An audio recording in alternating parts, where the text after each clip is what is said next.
हमारी संस्कृति, हमारे संस्कार सदा रहे हमारे साथ। भारत की पुरातन गाथाएं और महान संतों की वाणी। सब्सक्राइब करें तिलक कथाएं। कुछ पता भी है? तुम्हारी पहली बहू मैना के माता पिता आ रहे हैं। वो देखो। मेरी आज्ञा के बगैर तुम एक कदम भी बाहर नहीं रखोगी, समझी? और तुम्हारे माँ बाप आ रहे हैं। ज्यादा चपड़ चपड़ मत करना, वरना जुबान काट लूंगी तेरी। बृहस्पति जी के भविष्य के बारे में तेरे माँ बाप को बिल्कुल पता नहीं चलना चाहिए। बात समझ में आई? जी। मन में बेचैनी सी थी, इसलिए हम मिलने चले आए। मेरी बहू बहुत अच्छी है। इसने मुझे कभी बेटी की कमी महसूस ही नहीं होने दी। मैं यहाँ बहुत खुश हूँ, बहुत खुश हूँ मैं यहाँ। मुझे यहाँ कोई तकलीफ नहीं है। तुमने रमाकांत की दूसरी शादी के लिए लड़की वालों को इनकार क्यों कर दिया? अरे लेकिन तुमने तो। आशा, रमाकांत दूसरी शादी नहीं करेगा। दुर्गा, तुम भी ना गिरगिट की तरह रंग बदलती हो। समधन जी, ये मैं क्या सुन रहा हूँ? वो पता नहीं क्यों ये आस पड़ोस वाले रमाकांत की दूसरी शादी के लिए मेरे पीछे क्यों पड़े हैं। ये जो आशा आई थी, बहुत बड़ा रिश्ता लेकर आई थी, बहुत अमीर घराने का। अच्छा, घर छोड़कर जा रही थी? अरे कुछ दिन रुक जा, तुझे तो ये दुनिया छोड़कर जाना है। कान खोलकर सुन ले, आज के बाद अगर तूने घर छोड़ने के बारे में सोचा भी तो मैं तेरी टांगे तोड़ दूंगी। अब वो ऐसा कुछ नहीं करेगी माँ। क्यों? इसने तुझे विश्वास दिलाया है? नहीं, मैंने इसे विश्वास दिलाया है कि मैं दूसरी शादी नहीं करूंगा। क्या? हाँ माँ, तुम आशा मौसी को बोल दो कि वो लड़की वालों को संदेशा भेज दे। मैं दूसरी शादी नहीं करूंगा।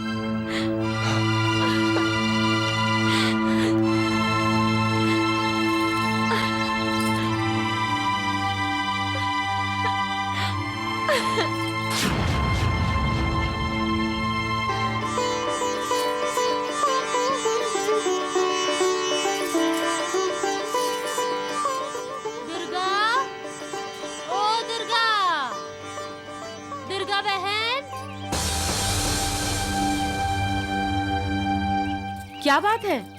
कुछ पता भी है? तुम्हारी पहली बहू मैना के माता पिता आ रहे हैं। कहाँ? वो देखो। हाँ? रुक जा बहू, कहाँ जा रही है तू? माँ जी वो कुछ नहीं। मेरी आज्ञा के बगैर तुम एक कदम भी बाहर नहीं रखोगी, समझी? और तुम्हारे माँ बाप आ रहे हैं। ज्यादा चपड़ चपड़ मत करना, वरना जुबान काट लूंगी तेरी। बृहस्पति जी के भविष्य के बारे में तेरे माँ बाप को बिल्कुल पता नहीं चलना चाहिए। बात समझ में आई? जी। तुझे यहाँ कोई तकलीफ नहीं है? जी, कोई तकलीफ नहीं। तेरी सासू माँ तुझे बहुत प्यार करती है ना बहू? बोलो। अगर तुमने कुछ भी उल्टा पुल्टा कह दिया तो एक बात ध्यान रखना, रमाकांत के लाख मना करने के बावजूद मैं उसकी दूसरी शादी करा दूंगी। नहीं माँ जी। और तेरी बची हुई जिंदगी को नर्क बना दूंगी मैं। नहीं माँ जी।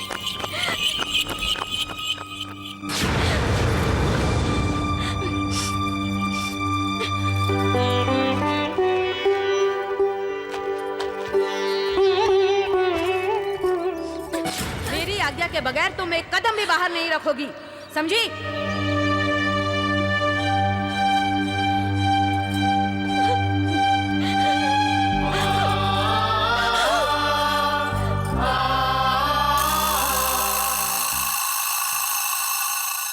बलवान को अपने बल का प्रयोग निर्बलों की रक्षा करने के लिए करना चाहिए, न कि अत्याचार करने के लिए। बुजुर्गों को अपने से छोटी उम्र वालों को अपनी छत्र छाया प्रदान करनी चाहिए, उनकी छत्र छाया छीननी नहीं चाहिए। मालिक चाहता है कि कोई किसी से नफरत ना करे, कोई किसी का तिरस्कार ना करे, सब एक दूसरे से प्रेम करें। जब हर तरफ प्रेम भावना दिखाई देती है तो इंसान को अद्भुत मना शांति का लाभ होता है, और ये मना शांति इंसान को संकेत करती है कि मालिक की दुआ उसके साथ है। सबका मालिक एक। अब तो आपको यकीन हो गया ना नाना साहब कि आपकी बेटी यहाँ बहुत खुश है।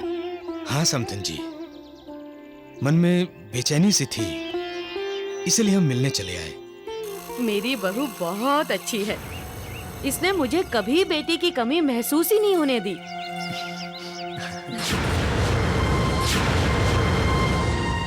अरे मैना, वहाँ क्यों खड़ी है? तेरे माता पिता आए हुए हैं, यहाँ आना आना।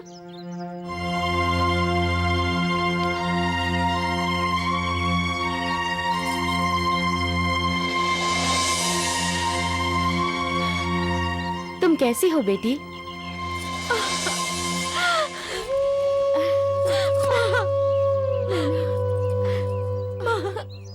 माँ, मैं यहाँ बहुत खुश हूँ, बहुत खुश हूँ मैं यहाँ। मुझे यहाँ कोई तकलीफ नहीं है। और माँ जी तो मेरा बहुत ख्याल रखती हैं।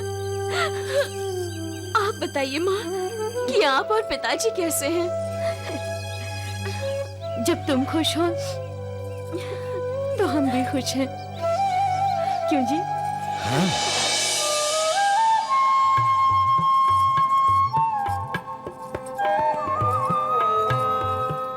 संकोच न करना नाना साहब, पेट भरकर खाना, ये भी आप ही का घर है। खाना बहुत स्वादिष्ट बना है समधन जी। अरे दुर्गा,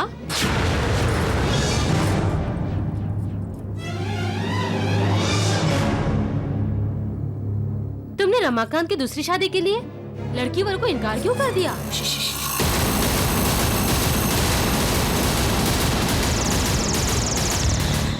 अरे लेकिन तुमने तो। आशा, रमाकांत दूसरी शादी नहीं करेगा। दुर्गा, तुम भी ना गिरगिट की तरह रंग बदलती हो।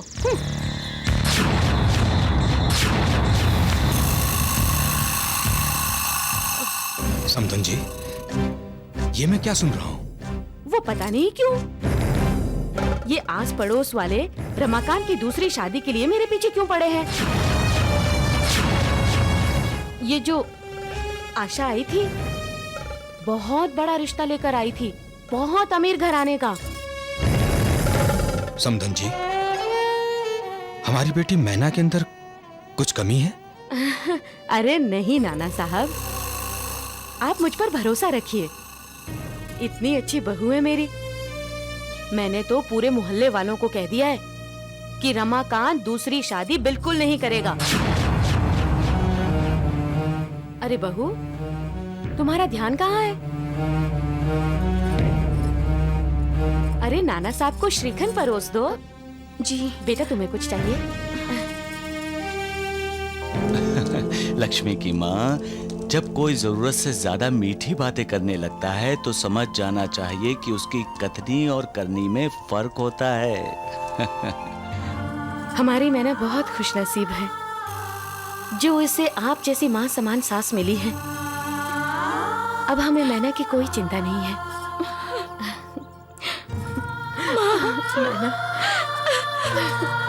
माँ, मुझे आपके साथ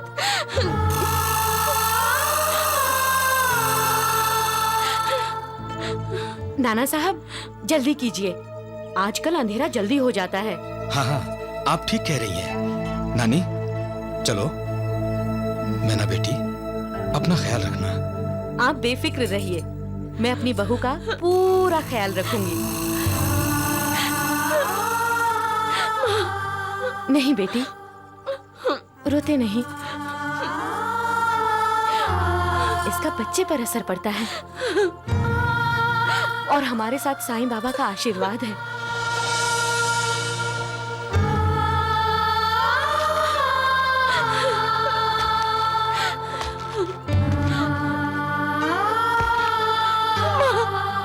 पिताजी, मुझे यहाँ से ले चलिए, ले चलिए।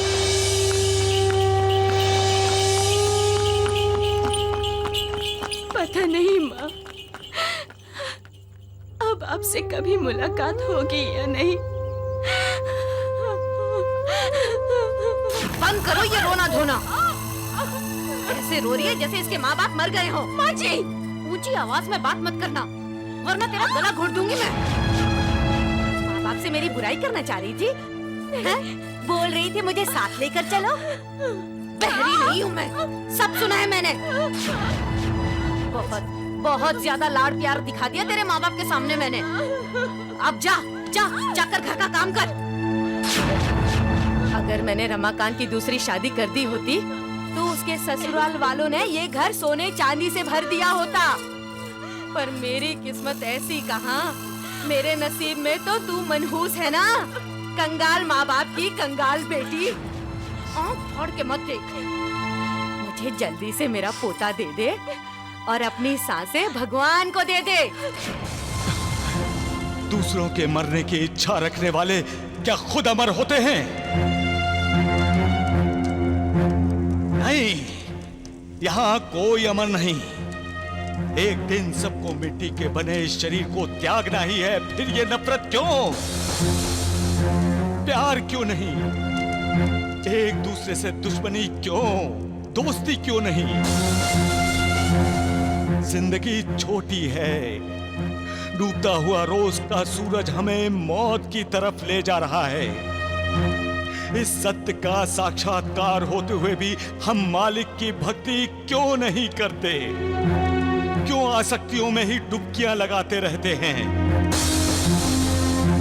हमें ये नहीं भूलना चाहिए कि पिछले जन्मों के शुभ कर्मों के कारण ही हमें मनुष्य जन्म प्राप्त हुआ है, और इस जन्म की सार्थकता तभी है जब हम इस जीवन में कृतज्ञता से मालिक को याद करके उसकी भक्ति करके मोक्ष प्राप्त करें।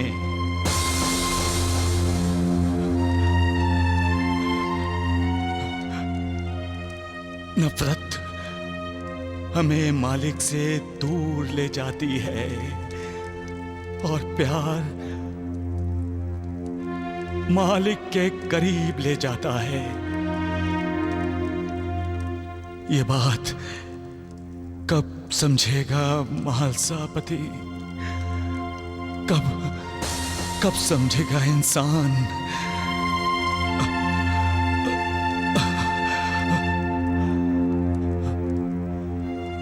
सबका मालिक एक